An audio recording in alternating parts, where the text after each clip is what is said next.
नाज़रीन अस्सलाम वालेकुम।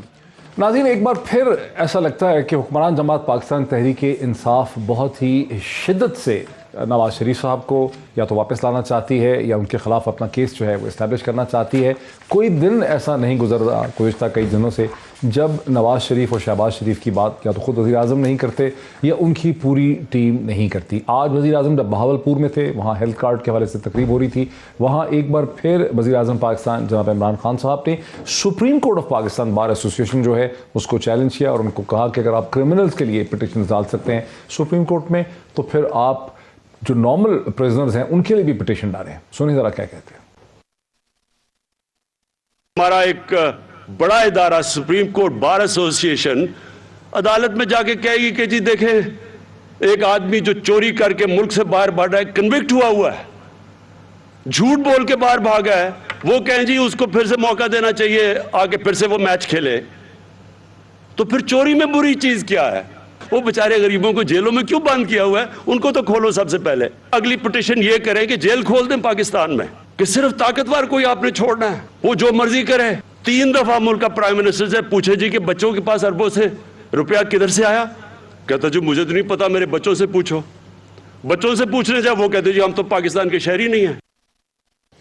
लेकिन हुक्मरान जमात को और वज़ीर आज़म की पार्टी को सिर्फ सुप्रीम कोर्ट बार एसोसिएशन की पिटीशन इस वक्त याद नहीं है, बल्कि वो इस चीज़ पे भी बहुत जोर दे रहे हैं कि क्या वजह है कि नवाज़ शरीफ साहब के मेडिकल सर्टिफिकेट एक अमेरिका में बैठा हुआ डॉक्टर इशू करता है जो हिंदुस्तान नजाद है। इस हवाले से डॉक्टर शहबाज गिल जो हैं उनका ट्वीट बहुत दिलचस्प है। पहले उन्होंने ट्वीट किया कि अभी पता चला है कि बरतानिया में भी दिल के सारे डॉक्टर फौत हो चुके हैं, इसलिए नवाज शरीफ ने एक पाकिस्तानी निजात अमरीकी डॉक्टर को लंदन बुलवाया, फिर इसको मुआयना करवाया, फिर इससे अपनी मर्जी का खत लिखवाया। क्या आपको लगता है कि क्या ये मकारी यारी कब तक चलेगी? लेकिन इसके फ़ौरन बाद उन्होंने 48 मिनट के बाद डॉक्टर शहबाज गिल साहब को ये पता चला कि ये पाकिस्तानी ओरिजिन डॉक्टर नहीं है, बल्कि ऑक्यूपाइड कश्मीर से हिंदुस्तान से डॉक्टर का ताल्लुक है। फिर उसके बाद उन्होंने ये लिखा कि हमेशा की तरह ये राम कहानी भी हिंदुस्तान से लिखवा कर दी गई है, ये डॉक्टर साहब का ताल्लुक असल में हिंदुस्तान से है। यही चीज़ हमें फवाद चौधरी इंफॉर्मेशन मिनिस्टर भी यही राग लाते नजर आए हैं। सुने। एक डॉक्टर शॉल जो कि वाशिंगटन में रहते हैं, उन्होंने लंदन में रहने वाले नवाज शरीफ के बारे में ये कहा है कि वो बहुत स्ट्रेस में हैं और कोविड-19 की वजह से, और मेडिकल हालत ऐसी नहीं है कि वो पाकिस्तान ट्रैवल कर सकें। इस तरह की जो मेडिकल रिपोर्ट्स हैं उनसे सवाए इसके कि आप पाकिस्तान के जुडिशल सिस्टम का, पाकिस्तान के कवानीन का मजाक उड़ा रहे हैं, इसके अलावा इसका कोई और मकसद नहीं है। नवाज शरीफ के पास सबसे आसान रास्ता ये है कि वो पाकिस्तान के लोगों का पैसा वापस करें और उसके बाद वो लंदन में रहें। इस तरह की झूठी रिपोर्ट से आप भिजवाने से उनका मकसद हल नहीं होगा। नाज़रीन, ये बड़ा इंटरेस्टिंग पॉइंट है। इसी पॉइंट से हम अपनी गुफ्तगू का आगाज़ करेंगे, लेकिन हम बात करना चाहेंगे सबसे पहले डॉक्टर हबीबुर रहमान साहब से, जो चीफ कार्डियोलॉजिस्ट हैं, कंसल्टेंट हैं कार्डियोलॉजी के शिफा इंटरनेशनल हॉस्पिटल में। मेरे साथ होंगे फ़ोन लाइन के ऊपर, हम उनसे बात करेंगे। और ये भी बता दूँ कि स्टूडियोज़ में मेरे साथ तशरीफ़ रखती हैं बैरिस्टर मलिका बुखारी साहिबा, जो तहरीक इंसाफ की MNA हैं, और अभी हाल ही में जो क्रिमिनल लॉ पॉलिसी आई है उसमें बैरिस्टर साहिबा का बड़ा कलीदी रोल है। Very warm welcome to barrister Malika Bukhari साहिबा। और साथ ही मेरे साथ PMLN के सीनियर रहनुमा जनाब senator doctor Afranullah Khan studios में तशरीफ़ रखते हैं। सेनेट स्टैंडिंग कमेटी के पेट्रोलियम, इंफॉर्मेशन टेक्नोलॉजी, टेलीकम्युनिकेशन के मेंबर हैं। Very warm welcome to him. लेकिन पहले मैं बात का आगाज़ कर लूँ डॉक्टर हबीबुर रहमान साहब से, जो कि चीफ कंसल्टेंट हैं डिपार्टमेंट ऑफ कार्डियोलॉजी के शिफा इंटरनेशनल हॉस्पिटल में। डॉक्टर हबीबुर रहमान साहब, इस पे बड़ा ताजुब है हमारे यहाँ लोगों को हो रहा है, जैसे कि इंफॉर्मेशन मिनिस्टर का भी हमने आपको टुकड़ा सुनाया और शहबाज गिल साहब जो है उनका भी ट्वीट सुनाया, और भी लोग कह रहे हैं ये क्या वजह है कि नवाज शरीफ साहब गुज़िश्ता 2 बरस से ज़्यादा की मुद्दत में लंदन में, बरतानिया में मुकीम है, और उनके जो ख़त आ रहे हैं मालिज के, वो एक ऐसे डॉक्टर के आ रहे हैं जो बरतानिया में नहीं है बल्कि अमेरिका के अंदर बैठा है, वो भी हिंदुस्तानी निजात का है। इसकी क्या वजह है? जी, मेरा ख्याल है कि बेहतर होता कि जो डॉक्टर मियां साहब का इलाज कर रहे हैं लंदन में, मुख्तलिफ स्पेशलिटीज के हैं, जिस तरह के इस रिपोर्ट में भी लिखा हुआ है, बेहतर होता कि वो एक कोलेक्टिवली एक रिपोर्ट बना के देते।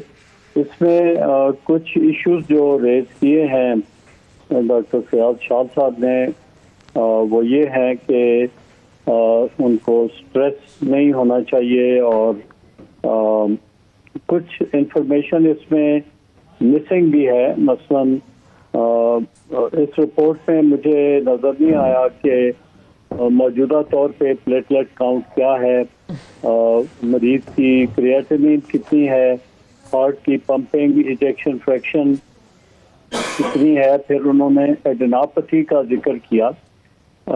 ये ग्लैंड जो बड़े हुए हैं तो ये इसकी क्या तशखीस हुई है। यहाँ पे कार्डियोलॉजी के नुक्ता नज़र से जो सवाल है वो ये है कि कोविड की वजह से वो कह रहे हैं कि एंजियोग्राफी नहीं होनी चाहिए। जहाँ तक मुझे इल्म है, डॉक्टर साहब क्या एंजियोग्राफी बरतानिया में नहीं हो रही है कोविड की वजह से? जी, तो जहाँ तक मेरे इल्म में है दुनिया भर में जो कार्डियोलॉजी के इलेक्टिव प्रोसीजर्स हैं वो हो रहे हैं कोविड के दरमियान भी। तो ये कोई शायद इतना स्ट्रांग आर्गुमेंट नहीं है। जो बात वैलिड है उनकी रिपोर्ट में वो ये है कि मियां साहब को age, diabetes, chronic kidney disease, coronary disease और प्लेटलेट का प्रॉब्लम, गाउट, पहला TIA या माइनर स्ट्रोक, इन सब कोमॉर्बिड की वजह से उनका रिस्क ज़्यादा है कुछ भी करने का या उनको कोविड होने का भी। ये एक वैलिड पॉइंट तो है। डॉक्टर साहब आप ये कह रहे हैं कि चूंकि उनकी कोमॉर्बिडिटीज हैं इसलिए उनको एयर ट्रैवल नहीं करना चाहिए, क्या आप ये कह रहे हैं एज ए कार्डियोलॉजिस्ट कि अगर ऐसी कंडीशन हो, किडनी भी, इस्केमिक हार्ट का खतरा हो, पहले ये कह रहे हैं आप कि वो एयर ट्रैवल नहीं करें? नहीं, मैं ये कह रहा हूँ कि ये कोमॉर्बिड की वजह से उनका रिस्क ज्यादा है कोई भी चीज करने का, कोई भी प्रोसीजर करने का। तो that is a valid point. लेकिन थोड़ा सा प्रोफेशनलिज्म जो मुझे लैकिंग नजर आया इस रिपोर्ट में, और मैं ये टर्म इस्तेमाल कर रहा हूँ, आप एक डॉक्टर की हैसियत से एक न्यूट्रल व्यू पॉइंट से मरीज की हमदर्दी जहन में रखते हुए एक प्रोफेशनल राय देते हैं। लेकिन इस रिपोर्ट को पढ़ के लगता है कि जिस तरह उन्होंने बेसिकली इस इरादे से रिपोर्ट लिखी कि क्या मुख्तलिफ दलाइल दिए जा सकते हैं कि मरीज को पाकिस्तान ना भेजा जाए। अब उसमें सबसे ज़्यादा जो किसी हद तक मज़का खेज आर्गुमेंट है वो टकाट सूबों का है। आखिरी सिंड्रोम, ठीक है, आखिरी पैराग्राफ में मेरी भी नजर उधर ही गई। जी, ये अचानक सदमा या अचानक बहुत खुशी की खबर से दिल को जो शदीद असर होता है, जिसमें हार्ट अटैक जैसी कैफियत बन जाती है, तो ये तकात्सुबो इसे कहते हैं। तो वो तो किसी बंदे को भी हो सकता है, वो उसका कोमॉर्बिड से और इन चीज़ों से। लेकिन सर मेरा लास्ट क्वेश्चन है डॉक्टर साहब, तो नेट इफेक्ट क्या है कि डॉक्टर शॉल जो हैं उन्होंने जो 3 पेज की 2.5 पेज की रिपोर्ट लिखी है, बुनियादी तौर पे वो कह रहे हैं कि नवाज शरीफ साहब को हवाई सफ़र नहीं करना चाहिए, उनको ट्रेवल करके पाकिस्तान नहीं आना चाहिए, खतरा है उनको।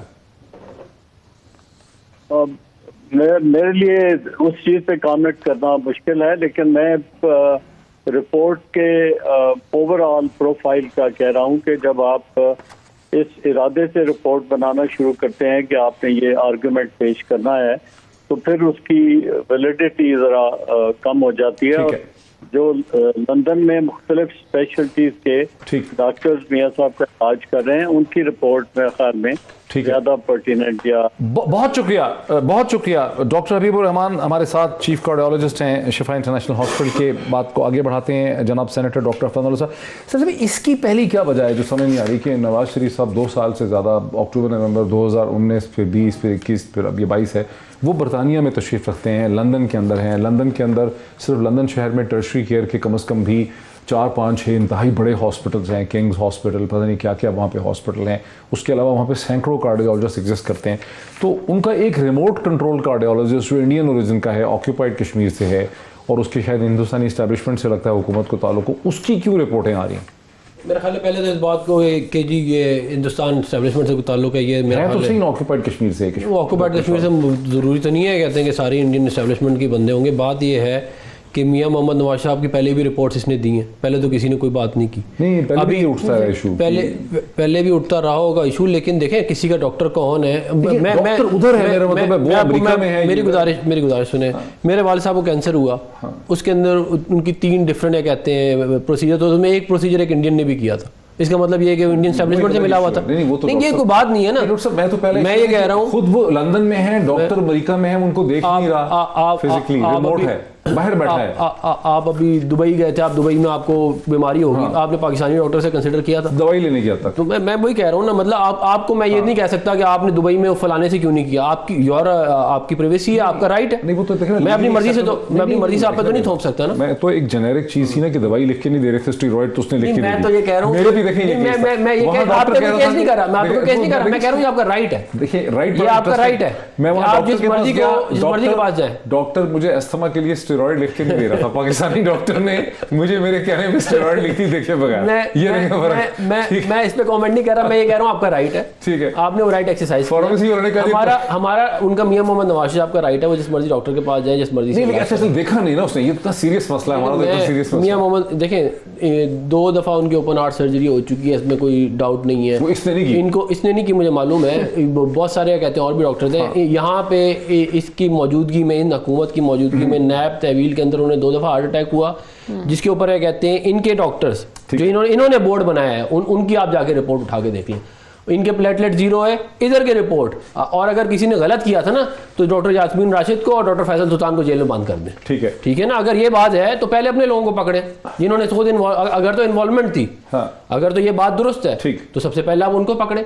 शौकत खानम की रिपोर्ट भी गलत थी, पंजाब के सारे डॉक्टर्स की रिपोर्ट भी गलत कह रहे हैं, आपने सुना नहीं है? देखिए, ये पॉलिटिकल पॉइंट स्कोरिंग है। अच्छा। ये मार्केटिंग टीम है।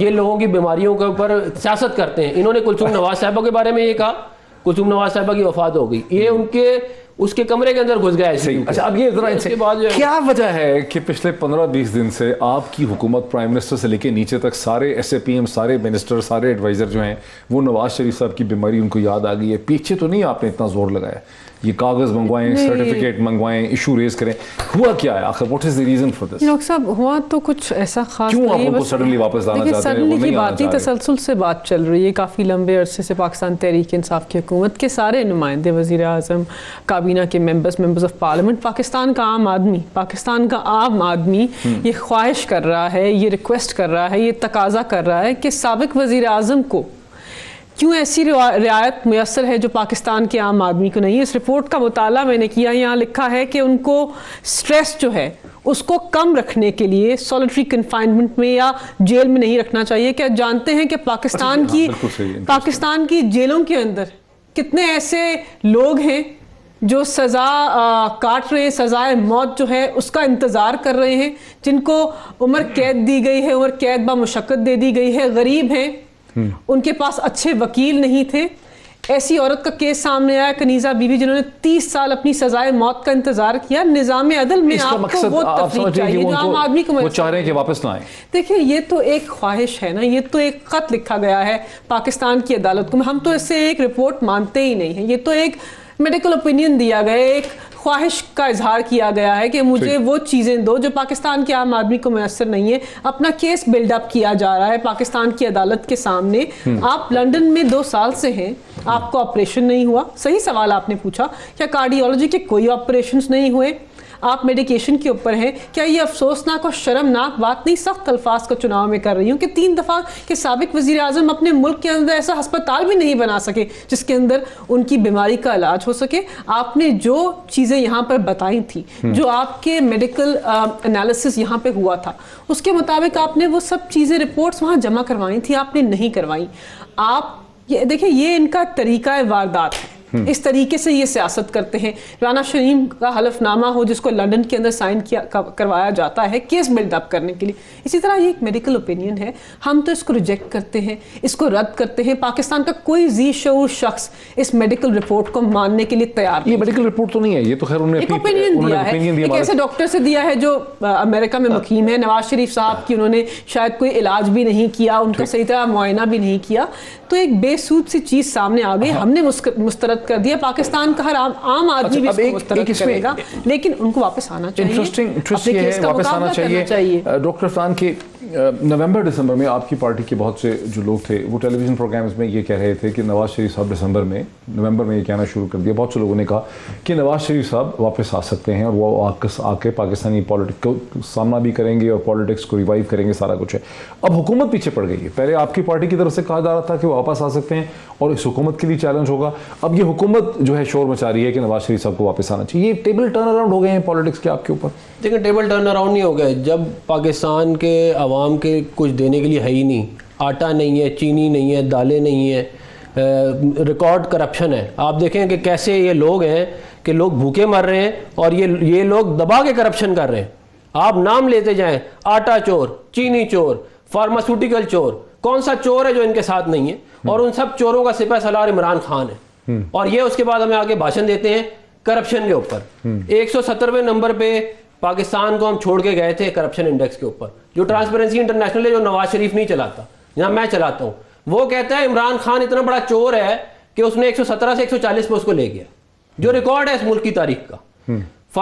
अपना डैप नहीं मिल रहा, यूरिया नहीं मिल रहा। आप कहते हैं इश्यूज से तवज्जो हटा रहे हैं। इश्यू से डाइवर्ट करते हैं। ये झूठे फरेबी धोखेबाज लोग हैं बुनियादी तौर पे। क्या कहते हैं कि इतना बड़ा टॉप शो इनकी ज़बान की तो तहसीन कीजिए। आप भी बड़ी सख्त आपने ज़बान यूज़ की है।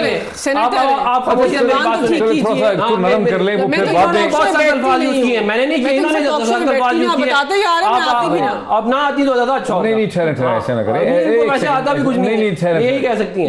अब हमें मेरी बात कहते हैं डॉक्टर साहब आप दोनों इतने पढ़े लिखे, मैं आपको बताऊं सियासत में कहते हैं नहीं, इन्होंने पहले सख्त अल्फाज यूज किए। मैंने अब बड़े तरीके से बात की थी, इन्होंने सख्त अल्फाज यूज किए, मैंने फिर वही अल्फाज यूज कर लिया। कहते इन्होंने बहुत सख्त मियां नवाज शरीफ साहब के बारे में अल्फाज यूज करे, चले गए हैं बाहर, इस तरह किया, ये धोखा दिया, ये क्या बात? आपके अपने डॉक्टर थे, नहीं थे आपके डॉक्टर? क्या यास्मीन राशिद जो है वो पाकिस्तान अपना मुस्लिम लीग नून की है? क्या जो ये कहते हैं शौकत खानम का हेड है वो पाकिस्तान मुस्लिम? उसकी एक एक्सप्लेनेशन दी जा रही है ना, एक्सप्लेनेशन की दी जा रही है कि एक ही लैब से डॉक्टर अदनान टेस्ट रिजल्ट हासिल करते रहे इस सारे टाइम पीरियड में। एक पंजाब गवर्नमेंट के अलग लेबोरेटरीज थी जिनके अंदर एक पूरा पंजाब गवर्नमेंट के डॉक्टर्स का बोर्ड बना, जो आज भी उनकी रिपोर्ट्स के ऊपर साथ खड़ा हुआ है। देखें, आप लोगों की बीमारी के ऊपर सियासत करते हैं, आपसे डिलीवरी नहीं दी गई। आप कहते हैं दो नहीं एक पाकिस्तान, 12 लाख रुपए में अपना घर रेगुलराइज करा लिया, 100 रुपए मरला दिया। दो नहीं एक पाकिस्तान की बात करने वाले। आपने अपनी बहन को एनआरओ दिलवाया साकिब निसार से, ये दो नहीं एक पाकिस्तान है। आपके इन लॉज बैठ के रोजाना दिहाड़ी लगा रहे हैं, ये दो नहीं एक पाकिस्तान है। तो आपकी बॉटम लाइन ये है उनका, ये है कि चूंकि हुकूमत के मसाइल क्या, हुकूमत के पास कोई हल नहीं है, ब्रेक ले लूँ, इसलिए हुकूमत जो है वो डाइवर्जन कर रही है। ये खासा, लेकिन हुकूमत का प्रेशर जो है इस हवाले से बढ़ता चला जा रहा है नवाज शरीफ साहब की मेडिकल रिपोर्ट्स के हवाले से। लेकिन पाकिस्तानी सियासत के बारे में हम क्या कह सकते हैं, इस पर बात करते हैं आफ्टर द ब्रेक। नाज़रीन, वेलकम बैक। डिस्कशन को वहीं से आगे बढ़ाते हैं जहाँ पे बात खत्म हुई थी। सर साहब, एक क्वेश्चन जो मैंने पहले भी पूछा फिर दूसरी तरफ चला गया, उस पर थोड़ा सा नाराज़गी वगैरह भी बहुत सी हो गई। लेकिन दिसंबर तक आपकी पार्टी बड़ी श्योर थी कि नवाज शरीफ साहब वापस आ सकते हैं। कुछ ऐसे मामलात हो रहे हैं, कुछ ऐसी एग्रीमेंट्स हो रही हैं, कोई ऐसी अंडरस्टैंडिंग हो रही हैं और एक कटिंग एज पे है और PMLN स्ट्रेंथ में। अब ऐसा लगता है जैसे हुकूमत ने टेबल आप पे टर्न कर दिए हैं और वो बड़ा एक मॉरल उन्होंने हाई स्टैंड ले लिया कि नवाज शरीफ आते क्यों नहीं है। तो पहले ये था कि नवाज शरीफ साहब आ सकते हैं, हुकूमत के लिए खतरा है। अब नवाज शरीफ साहब नहीं आ रहे हैं और उनकी रिपोर्ट्स आ रही हैं, अब सब लोग ये कह रहे हैं कि वो नहीं आ सकते। टेबल टर्न कर दिए हुकूमत ने पोलिटिकली आप पे। देखिए, जो हम लोग ने ये वाली बात की थी कि मियाँ मोहम्मद नवाज शरीफ साहब आ रहे हैं, वो एक मियाँ मोहम्मद नवाज साहब का एक वो था स्पीच थी, इसके एंड में उन्होंने कहा कि बहुत जल्द आपसे पाकिस्तान में मुलाकात। जी एग्जैक्टली, उन्होंने ये वाली बात की थी और उसके बाद फिर वो एवरीबॉडी पिक्ड इट अप और फिर वहाँ से मामला आगे चला। लेकिन मैं आपको ये बात वाज़ेह तौर पर बता दूँ कि एग्जैक्ट डेट किसी को नहीं पता। ये हाईली लाइकली है कि he will be in Pakistan very soon. Highly likely but nobody knows the exact date. ठीक है ना, जो डेट्स आपके सामने आई वो नहीं चली। क्या ये सही है कि ब्रिटिश गवर्नमेंट ने उनका वीजा एक्सटेंशन वगैरह नहीं माना? देखिए, मैं आप खुद भी उधर काफ़ी बाहर असर है कि उधर असाइलम लेना कोई ऐसी बात नहीं है। और मियाँ मोहम्मद नवाज साहब के पास एक नहीं 10 और तरीके हैं। He can go to other countries as well. He doesn't even need a passport. सब क्या लगेंगे अच्छे असाइलम लेते हुए? नहीं, मैं असाइलम की बात नहीं कर रहा। मैं ये कह रहा हूँ कि यू हैव लीगल रिकोर्स, बड़ा लंबा लीगल रिकोर्स है। आप कहें आप असाइलम ना लें, आप कहें जी मेरा वीज़ा एक्सटेंड करो, उसके रिव्यू होता है, फिर रिव्यू के बाद आप कोर्ट में जा सकते हैं, फिर उसकी फर्दर अपील है। वो आप ये मैं बुनियादी तौर पर बात ये कहना ये चाह रहा हूँ कि ये जो गवर्नमेंट पूरा का पूरा नैरेटिव दे रही है कि वहाँ पे खत्म हो रही है तो वापस आ रहे हैं। ही हैज मैनी ऑप्शन, ऐसा नहीं है। लेकिन आपने कहा कि वो बहुत जल्दी आ भी सकते हैं किसी स्टेज, ये हाईली लाइकली है कि हाईली लाइकली। लेकिन अगर वो हाईली लाइकली है तो ये जो रिपोर्ट है 28 जनवरी वगैरह की जो मुसलसल ये कह रही है कि उनकी इतनी कोमॉर्बिडिटी है, वो ट्रैवल नहीं कर सकते, उनके लिए खतरात हैं, फिर इसका क्या होगा? देखिए ये तो जो मेडिकल रिपोर्ट है वो तो आप इन मेडिकल टर्म्स ही देंगे ना, या कहते हैं कि जी ये इश्यूज़ है ये। अब इफ़ समवन डिसाइड्स कि I am willing to take the risk, तो फिर तो उस इंडिविजुअल का डिसीजन होगा कि whether he is willing to take the risk और नॉट। तो अगर मियां मोहम्मद नवाज साहब डिसाइड करते हैं एक दिन के जी हम फलानी डेट को मैं जा रहा हूँ, तो फिर then it is his decision. Justice Shaikh Usmani साहब ने हमें ज्वाइन किया है। जस्टिस शाइक उस्मानी साहब, अस्सलाम वालेकुम। वालेकुम। जैसे ये जो अब ऐसा है कि पहले ऐसा लगता था कि नवाज शरीफ साहब की पार्टी को उम्मीद थी कि वो वापस आ सकते हैं दिसंबर में, अब ऐसा है कि हुकूमत उनको चैलेंज कर रही है कि आप क्यों नहीं आते। तो नवाज शरीफ साहब का जो लीगल स्टेटस है इस वक्त पाकिस्तान में, और जो मेडिकल अब उनकी पर्सनल ख़त लिखा है उनके मालिज ने, वो क्या है? कुछ आप हमें समझा सकते हैं कि वो कहाँ खड़ा है, उनका लीगल स्टेटस इस वक्त? देखिए, नवाज शरीफ को जो बाहर जाने दिया गया था वो इस वजह से दिया था कि उनकी हालत ऐसी थी कि वो उनका इलाज लाजमी था और वो पाकिस्तान में अवेलेबल नहीं था, तो वो इंग्लैंड में हो सकता है, इस वजह से उनको भेजा गया। अब उसकी क्या सिचुएशन है ये तो कोई एक ऑर्डिनरी इंसान या कोई लॉयर या कोई दूसरा आदमी तो फैसला नहीं कर सकता। वो तो बस तुरंत एक डॉक्टर या मेडिकल बोर्ड ही कर सकता है फैसला कि वो सही है कि नहीं। लेकिन वो इशू नहीं है। इशू यहाँ पे ये है कि जो गवर्नमेंट है पाकिस्तान की वो चाहती है कि नवाज शरीफ को किसी तरह से वापस लाया जाए, और वापस लाए जाने के लिए वो तो एक इमिग्रेशन प्रॉब्लम है कि वो इंग्लैंड में उनको जो रहने का मौका दिया गया है वो तो इंग्लैंड के लॉज के तहत दिया गया ना, तो वो पाकिस्तान से उसका कोई ताल्लुक नहीं है। अगर इंग्लैंड के लॉज के तहत वो इस काबिल नहीं है कि वो इंग्लैंड में रह सकते हैं तो वो नहीं रहेंगे। अगर वो इस काबिल है कि इंग्लैंड में रह सकते हैं तो रहेंगे, चाहे पाकिस्तान गवर्नमेंट जो चाहे कर ले। ठीक है, बिल्कुल सही है, ये तो बड़ा अच्छा आपने एक्सप्लेन कर दिया। लेकिन जब वो यहाँ से आपने कहा कि वो गए थे तो उनकी मेडिकल कंडीशन ऐसी थी कि उनका इंग्लैंड में इलाज होना है। अब ये हुकूमत मुसलसल अदालत के ज़रिए, अपनी हुकूमती इदारों के ज़रिए ये साबित करने की कोशिश कर रही है कि भाई नवाज शरीफ साहब कोई एविडेंस तो दें कि उनका क्या इलाज हुआ, कोई एंजियोग्राफी हुई, कोई एंजियोप्लास्टी हुई, कोई टर्शरी केयर बड़ा हॉस्पिटल है उसकी लिखी हुई प्रॉपर साइंटिफिक रिपोर्ट है, वो नवाज शरीफ साहब नहीं दे पा रहे। तो फिर इसका पूरे लीगल प्रोसेस पे क्या फ़र्क पड़ता है जिसके तहत वो गए हुए हैं बाहर? देखिए, यह इशू दो है। देखिए, यहाँ पर अगर नवाज शरीफ कोई प्रूफ नहीं दे सकते तो इसके मतलब ये हुआ कि उनको वापस आ जाना चाहिए, ठीक है, अपनी मर्जी से। लेकिन अगर वो नहीं आते, हालांकि वो कोई खास प्रूफ नहीं दे सकते, अगर वो साबित कर सकते हैं तो उस सूरत में वो तो फिर ब्रिटिश गवर्नमेंट के लॉज पे डिपेंड करेगा। सही, पाकिस्तान गवर्नमेंट से कोई ताल्लुक है ही नहीं सिरे से। लेकिन शाइख साहब इसका मतलब है कि दो डिफरेंट प्रोसेसेस की तरफ आप इशारा कर रहे हैं। एक वो कानूनी सूरत हाल है जो बरतानिया में है, जहां वो बरतानिया के लॉज के तहत मुकीम है, उनको वीज़ा मिला हुआ है, वो ब्रिटिश गवर्नमेंट ने फैसला करना है कि वो वहां से जाएंगे या नहीं जाएंगे, उनकी लीगल सिचुएशन। दूसरा वो अदालती प्रोसेस है पाकिस्तान में जिसके तहत वो गए थे, और यहाँ हुकूमत ये साबित करने में लगी हुई है कि जो फैसिलिटी कंसेशन लेकर गए थे उसको उन्होंने उस तरह से अवेल किया ही नहीं है जिसके तहत उनको वो फैसिलिटी दी गई थी। इसका क्या होगा? तो वो तो जो उसके लिए जो चाहे वो जो गारंटी दी थी, शायद शहबाज शरीफ साहब ने कोई गारंटी दी थी, कोई बॉन्ड दिया था, तो उसके तहत उनकी प्रोसीडिंग शुरू करें वो, और तो उनके पास कोई चारा नहीं है। शायद साहब क्या शहबाज शरीफ साहब के खिलाफ भी कोई प्रोसीडिंग्स हो सकती हैं उस बॉन्ड पे जो उन्होंने दिया था? हाँ, वो यकीनन कह सकते हैं कि आपने बॉन्ड दिया था कि उनको वो वापस आएंगे, आप नहीं आए हैं तो उनके खिलाफ प्रोसीडिंग शुरू कर सकते हैं कि वो बॉन्ड के जो उन्होंने बॉन्ड दिया था, अंडरटेकिंग दी थी, उसके खिलाफ गए हैं, वो यकीनन प्रोसीडिंग शुरू कर सकते हैं। लेकिन उससे ये नहीं होगा कि नवाज शरीफ वापस आ जाएंगे। ये आपको ध्यान में रखना चाहिए कि नवाज शरीफ सिर्फ बरतानिया की गवर्नमेंट के ऑर्डर से आ सकते हैं और किसी तरीके से नहीं आ सकते। यानी आप ये कह रहे हैं कि ये पाकिस्तान की हुकूमत जो ये सारा एक मसलसल बार बार रोज बयान दे रही है, सब लीगल बातें कर रही है, ये एक पॉलिटिकल कंजम्पशन के लिए ये दे रहे हैं, और इनके पास बिल्कुल पॉलिटिकल कंजम्पशन के लिए है।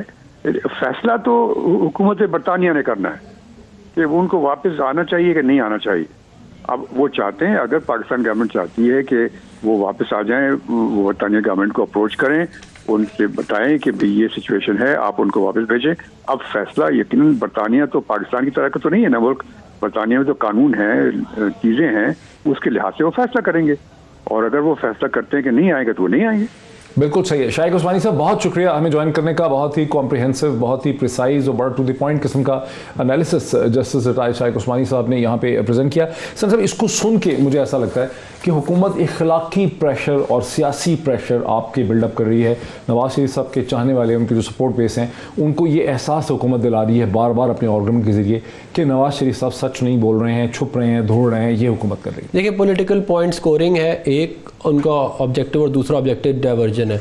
डाइवर्जन जो है, जो आपके एक्चुअल मुल्क के मसाइल हैं उनसे हटाना, बेसिकली कि भूख है, अफलास है, अनएम्प्लॉयमेंट है, महंगाई है, उससे आप किस तरह हटाएंगे कि आप एक नॉन इशू को लेके उसकी हवा को इतना बड़ा कर दें कि लोग उसके बारे में बात करना शुरू कर दें, और नैरेटिव फिर उस तरफ चला जाता है। और ये मोर और लेस जो है, ये बार बार पहले कह रहे थे रिपोर्ट नहीं जमा कराते, रिपोर्ट जमा करा दिया कहते हैं वो, उसमें ये नहीं, उसमें वो नहीं। अब इसका कोई इन चीज़ों का कोई एंड नहीं होता। आप कोई और रिपोर्ट ले आएंगे तो वो कहेंगे नहीं, उसके अंदर फलानी चीज़ का फलाना नहीं है, तो फिर उसका फिर आप लगे रहें।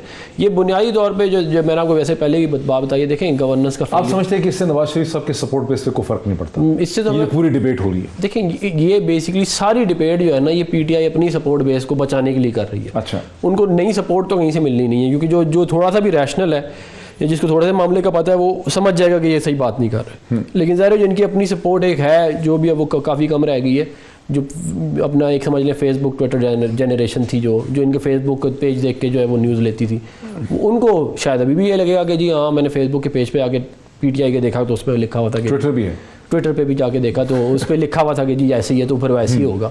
तो वो उनके अलावा मेरा नहीं ख्याल है कहते हैं किसी और। तो बेसिकली आप ये कह रहे हैं कि ये जो आर्गुमेंट दिए जाते हैं मीडिया से, ये हकीकत सियासी सपोर्ट बेसिस को मुतासर नहीं करते? नहीं, बिल्कुल करते हैं, लेकिन डिपेंड करता है ना आपका नैरेटिव क्या है। अगर तो फर्ज करें इलेक्शन का टाइम होता, आपकी परफॉर्मेंस एक्सेप्शनल होती, तो आप फिर ये नैरेटिव तो ना देते ना। आप कहते हैं वो रहा मंसूबा, वो देखें तख्ती इमरान खान ने 5 साल पहले लगाई थी, ये रहा ब्रिज बन गया, ये रही मोटरवे, ये रहा ट्रेन, ये रही अपना महंगाई का। फिर तो आप ये चलाते हैं ना, फिर आप ये क्यों चलाते हैं कि जी उसकी रिपोर्ट, आप तो कहते हैं छोड़े, हमने तो अपनी परफॉर्मेंस दिखाई, हमने जो 1 करोड़ घर, ये रहे 1 करोड़ घर, ये रहे 50 लाख अपना, सॉरी 1 करोड़ नौकरियाँ, ये 50 लाख घर। वो proof of the pudding is in the. लेकिन एक इलेक्शन तो आने वाला है ना, पंजाब में जो लोकल गवर्नमेंट का इलेक्शन है वो तो आना है जी, तो आप समझ रहे हैं उसके लिए ये कर रहे हैं? देखिए, है नहीं ना कुछ दिखाने के लिए, प्रॉब्लम जो है वो वही है। देखें, अगर तो आपके पास दिखाने के लिए कुछ है होता तो फिर आप उस पर फोकस करते। इनके पास ले दे के इन्हें एक वो हेल्थ कार्ड है, जो वो भी पहले हमने शुरू किया था, उसका इन्होंने रंग चेंज करके उसके ऊपर थोड़ा सा उसको मजीद आगे पीछे करके उसके अंदर अब उस पर वो कर रहे हैं। लेकिन आवाम को मालूम है 10 लाख रुपये वाला हेल्थ कार्ड कितने लोगों को अभी तक मिला है पूरे पाकिस्तान में, वो भी आवाम को मालूम है। तो ये बुनियादी तौर पे it is a failure of the governance. ठीक है, ये जो ये जो हेल्थ कार्ड है, जो ये समझते हैं कि पंजाब में इस साल के आखिर तक सब लोगों को मिल जाएगा, केपी में मिल गया है, इस्लामाबाद, ये आप समझते हैं गेम चेंजर नहीं है? नहीं गेम चेंजर। देखिए, मैं आपको एक बात बताऊँ, ये this could have been the cherry on the cake. अच्छा, हाँ, but it's not the cake. अच्छा, वजह क्या है इसकी? मतलब हेल्थ तो बड़ा इशू है। हेल्थ इंपॉर्टेंट इसकी वजह है कि देखिए, सबसे पहले आपको जो जिस चीज़ से सबसे ज़्यादा लोग अफेक्ट करते हैं वो आपकी महंगाई है, फिर आपकी एम्प्लॉयमेंट है, फिर आपको पब्लिक सेक्टर पे प्रोजेक्ट ऐसे डिलीवर करने होते हैं जिससे लोगों को रिलीफ मिले। ठीक है ना, जैसे ऑरेंज लाइन हो गया, मेट्रो, बिकॉज देखिए आम आवाम चाहती है they want a piece of the action कि जी हमें भी कुछ, हमारा भी क्या कहते हैं उसके अंदर। तो आपने अगर आप वो तो आपसे हुआ नहीं है, कहते हैं मेन चीज़ थी जो बिल्डिंग ब्लॉक्स, मेन चीज़ क्या थी? मतलब सड़कें तो नहीं होंगी ना? देखिए नहीं, मेन चीज़ होती है कि आपकी क्या कहते हैं, आपकी एम्प्लॉयमेंट है, आपके मुल्क में जो है वो बिजनेस एक्टिविटी बेहतर हो जाए, आपकी महंगाई जो है वो कंट्रोल में रहे, आपके मैक्रो इकोनॉमिक इंडिकेटर्स अच्छे हों, आपकी बाइंग पावर आपके आम आदमी की बढ़े कम होने के बजाय, तो ऑटोमेटिकली वो खुशहाली इसी को कहते हैं ना, और किस चीज़ को कहते हैं। उसके बाद फिर आप ये कह सकते थे कि जी हमने हेल्थ कार्ड भी दे दिया, हमने फलाना स्कूल बना दिया, यूनिवर्सिटी कर दी, तो वो उस पर मजीद और बेहतर हो जाता मामला। लेकिन दूसरों के प्रोजेक्ट के ऊपर तख्तियाँ लगा के अपना प्रोजेक्ट बना के, आवाम इतनी बेवकूफ़ तो नहीं है, उन्हें मालूम है कि किसने कौन सा प्रोजेक्ट कब शुरू किया, कब ख़त्म किया। तो आप ये कह रहे हैं कि हेल्थ कार्ड तो मदद नहीं करेगा, लेकिन अगर माशी सूरत हाल बेहतर हो जाती है सिग्निफिकेंटली, और अगर महंगाई रुक जाती है, अगर इसे कहते हैं लोगों की तनख्वाहों में मीनिंगफुल इजाफा हो जाता है, तो फिर हुकूमत के चांसेस हैं। देखिए, वो सूरत में है कि जैसे 2018 के लेवल के ऊपर डॉलर 115 रुपये का था, अगर तो ये डॉलर 115 रुपये तो वापस तो कभी भी नहीं गया ना डॉलर। मैं वही आपको बता रहा हूँ ना, फिर आवाम को तो रिलीफ आप कैसे देंगे? आप मुझे बताएं ना, क्या आप कम कर सकते हैं 70 रुपये का आटा 35 रुपये में? क्या आप चीनी 120 रुपये की 55 में ला सकते हैं? क्या आप घी? वो तो फिर डॉलर 140 रुपये का था ना 2007 तक, 8 तक। नहीं, वो तो फिर पीपल्स पार्टी के ज़माने में 100 कुछ पे आ गया, फिर आपने वहाँ रखा। वो 15 रुपये की है, वो 15 रुपये की एक वो है कहानी जो हर हुकूमत बढ़ा के जाती है। आज अच्छा, आप उठा के एवरेज निकाल लें। मैं एक छोटी सी ब्रेक लूँगी, बड़ी इंटरेस्टिंग डिस्कशन है, एक ब्रेक लेते हैं, ब्रेक के बाद मजीद समझते हैं कि PMLN का पर्सपेक्टिव है क्या आफ्टर द ब्रेक। नाज़रीन, वेलकम बैक। पाकिस्तान के मुमताज़ कॉलमनिस्ट और पॉलिटिकल तजियाकार जनाब सईद काजी साहब ने मुझे ज्वाइन किया है। सईद काजी साहब, अस्सलाम वालेकुम, वार्म वेलकम। वालेकुम सलाम। सईद काजी साहब, मेरे साथ स्टूडियो में तशरीफ रखते हैं senator doctor Afnanullah Khan, PMLN के सीनियर रहनुमा है। वक्त से पहले बात ये हो रही थी कि तहरीक इंसाफ जो हेल्थ कार्ड लोगों को देना चाह रही है, कोई गेम चेंजर नहीं है, इससे फ़र्क नहीं पड़ेगा। असल में लोगों के लिए जब तक हुकूमत तनख्वाहें नहीं उनकी बढ़ा पाती, उनकी उनकी उनकी तनख्वाहें नहीं बढ़ती हैं, जॉब्स नहीं क्रिएट होती हैं, इकनॉमिक हालात बदलते नहीं, उस वक्त तक हुकूमत जो है वो इम्प्रेसिव नहीं होगी। ये हुकूमत के पास बड़े प्रोजेक्ट्स हों। मेरा सवाल ये था कि अगर अगले चंद माह में, एक साल में हुकूमत इकनॉमिक सिचुएशन को बेहतर करती है तो क्या उसके पॉलिटिकल हालात भी बदल जाएंगे? आपका इस पर क्या है कॉमेंट?